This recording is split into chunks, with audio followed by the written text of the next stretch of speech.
Hier soir s'est tenu à Aury-la-Ville un conseil municipal dont l'ordre du jour était particulièrement dense. Je vous en fais un compte-rendu en vidéo ce matin. Quelques décisions ont été annoncées. Donc il y a des études menées pour la réfection de la cour d'Aury Enfance, cour du périscolaire. On a un programme qui est assez ambitieux dont on aura l'occasion de vous reparler une fois qu'on aura le résultat de ces études. On a aussi annoncé la signature d'un contrat avec les éducateurs sportifs pour l'école élémentaire Yann et Marie Thénard qui interviennent 8 heures par semaine pour faire un peu de sport à nos enfants, ce qui fait du bien à tout le monde. Nous avons eu la présence de François Dehaye, président de la communauté de communes de l'Aire cantilienne, et je le remercie, qui est venu nous parler de la prise de compétence mobilité qui a été votée à l'Aire cantilienne. Donc, l'Aire cantilienne devient organisatrice de transport sur le territoire de l'Aire cantilienne. Alors, à l'échelle d'Aury, pour l'instant, les conséquences sont plutôt faibles, mais ça pourra évoluer à l'avenir. On aura évidemment l'occasion de vous en reparler. Donc, le conseil municipal a voté l'approbation de cette prise de compétence au niveau de l'Aire cantilienne. Nous avons voté aussi le lancement du label Produits d'Aury.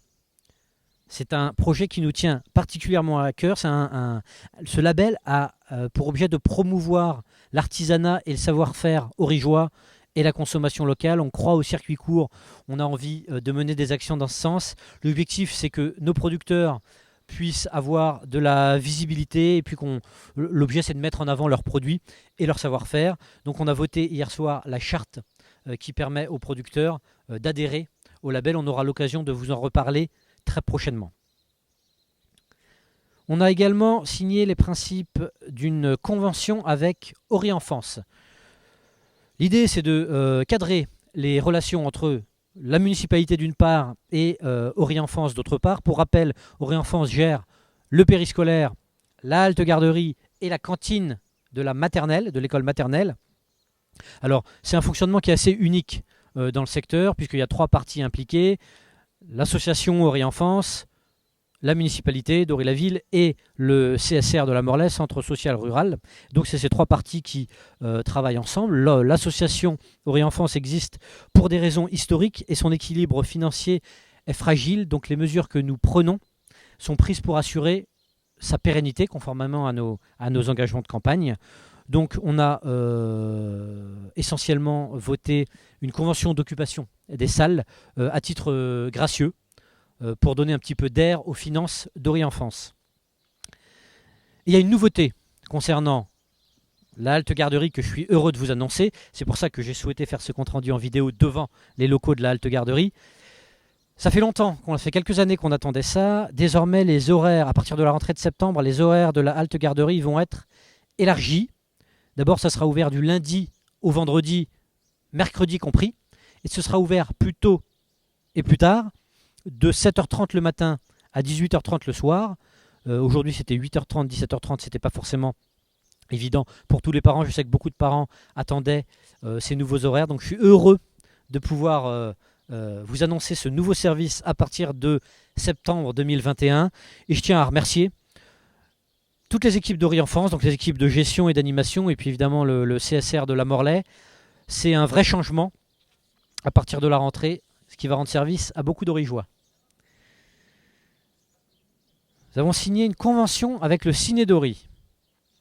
Alors la vie culturelle, elle est essentielle. Certains disent que c'est non essentiel. Je considère pour ma part que c'est absolument indispensable. Alors, hélas, la vie culturelle est un peu à l'arrêt en ce moment, mais on espère qu'elle reprendra avec beaucoup de vigueur dès que ce sera possible. On a la chance à Aury d'avoir un cinéma associatif qui est, paraît-il, l'un des derniers cinémas associatifs de France.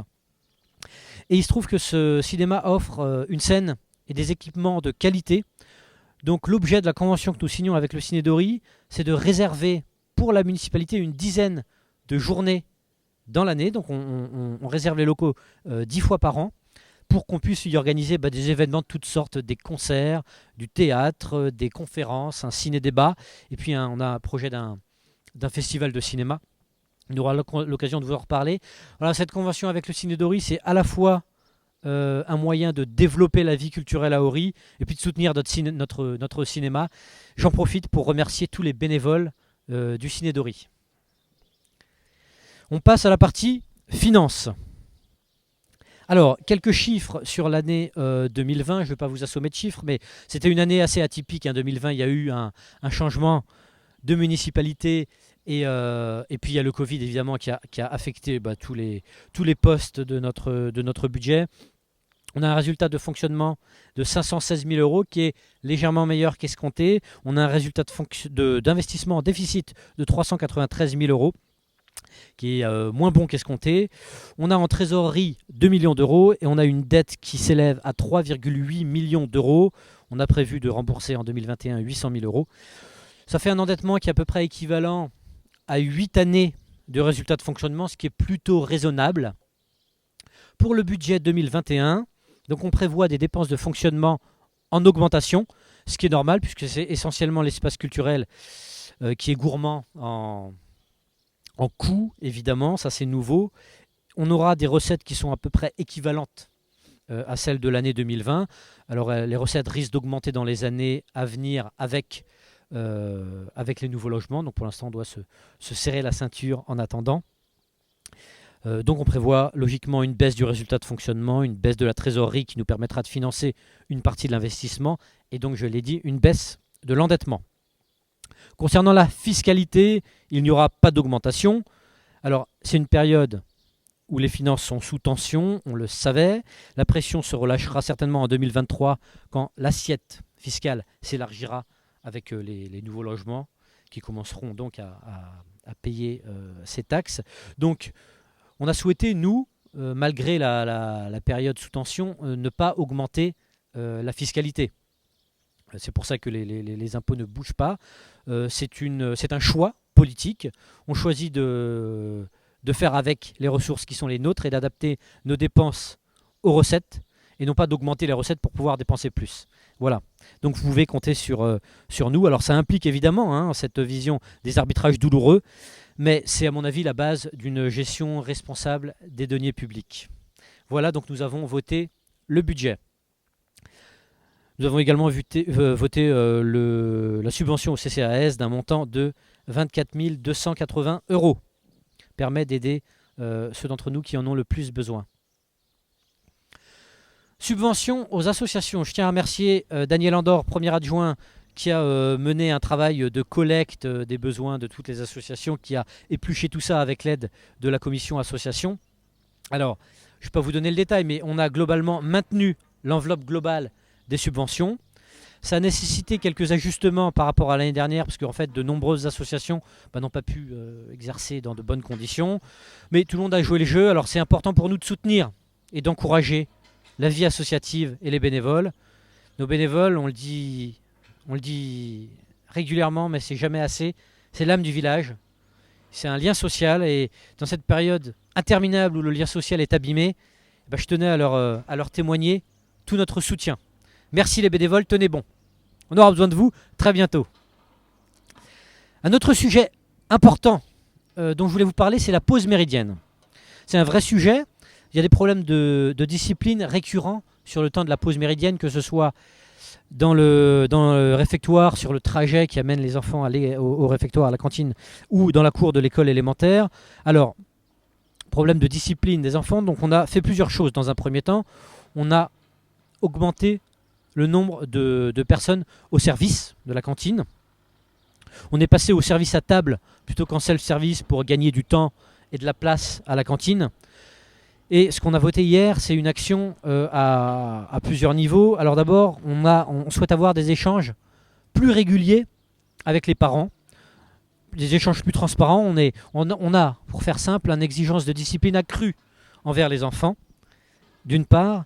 Et d'autre part, on travaille aussi sur l'équipe encadrante. On a des encadrantes qui accompagnent les enfants et qui les surveillent pendant ce temps de pause méridienne.